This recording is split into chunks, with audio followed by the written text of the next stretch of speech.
जलसेचन विभागर tender को नहीं चर्चा चुक्ति संपादन हेलानी नियम को नहीं उठिला प्रश्न।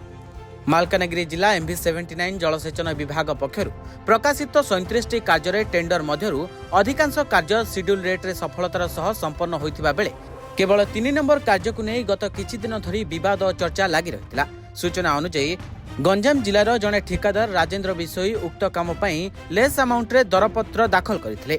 नियम अनुसार L1 भावे मनोनीत होइथिले, किंतु परवर्ती समय विभाग पक्षरु चुक्ति संपादन पई तारीख निर्धारण करा जायथिले मध्य से निर्धारित दिन में विभागीय कार्यालय रे उपस्थित होइनथिले। चुक्ति संपादनर निर्धारित समय अतिक्रम करिबा परे श्री विषोई जिला प्रशासन द्वारस्थ होई MV79 रे तांको उपरे आक्रमण धमक गुंडागिरी आशंका करिथिबा अभियोग करी सुरक्षार दाबी करथिले।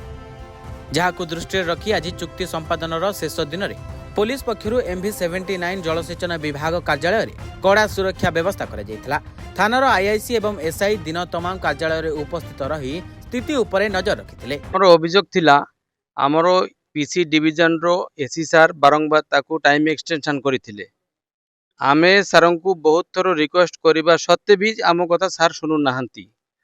आमे शनिबाकू पाइली आज लास्ट डेट थिला 7/7/2026।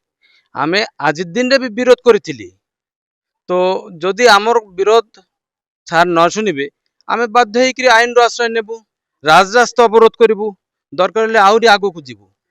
से आमर अभियोग थिला जो L1 सीरियल नंबर 3 रे ऑल L1 हेतिला से एक्चुअली एग्रीमेंट करि नांती, तो थरे 2 थर 4 थर 5 थर एग्रीमेंट न हला परे भी सार ताकू बारंबार सुजोग देउचंती। आमे सारन को रिक्वेस्ट करूची आमको L2 जे मान अछंती तांको लॉटरी करिकी तांको भितरे जे काम जो व्यक्ति काम पाइबे ताको काम प्रदान करदु, तांको एग्रीमेंट कराइबाको सुजोग दियंतु। आ विरोध रे समस्त एकत्रित होइसी जे एई कामटी को जदि से एग्रीमेंट करूसंती करंतु, जदि न करूसंती L2 वाला को डाकिकरी तार विधि व्यवस्था करिकी जे काम पाउसी से व्यवस्था करंतु। तारि पई आमे समस्त एकत्रित होइसी।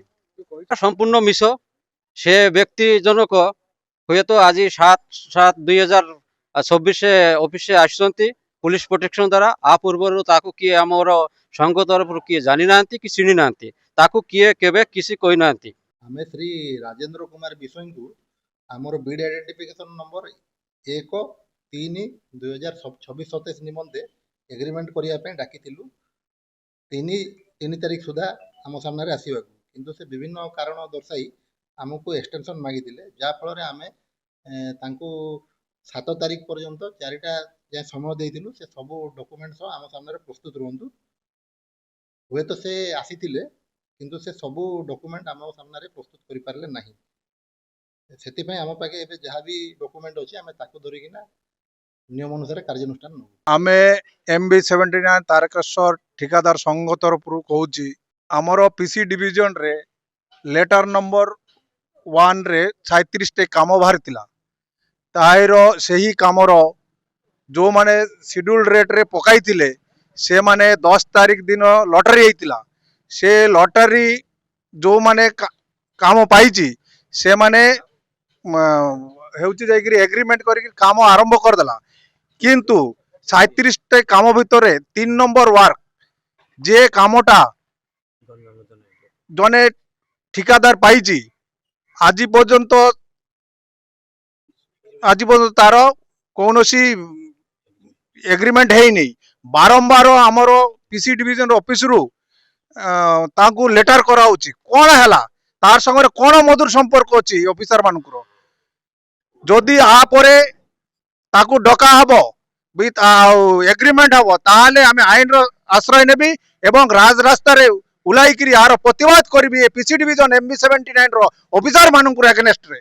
अन्य पक्षरे MV79 ठिकादार संघर सदस्य माने कहिसंती जे टेंडर पूर्व समस्त ठिकादार बैठक करी समस्त कार्य को शेड्यूल रेट रे दरपत्र दाखल करबाकू सहमति प्रकाश करथिले, किंतु केवल गोटिए दरपत्र रे लेस रेट रो दाखल होइतिबारु एहाकू नै आलोचना करिबा पई से माने कार्यालय सम्मुख रे एकत्रित होइतिले एवं कोनोसी प्रकार गुंडागिरी किंबा आक्रमण घटि नथिबा से माने दाबी करिसंती।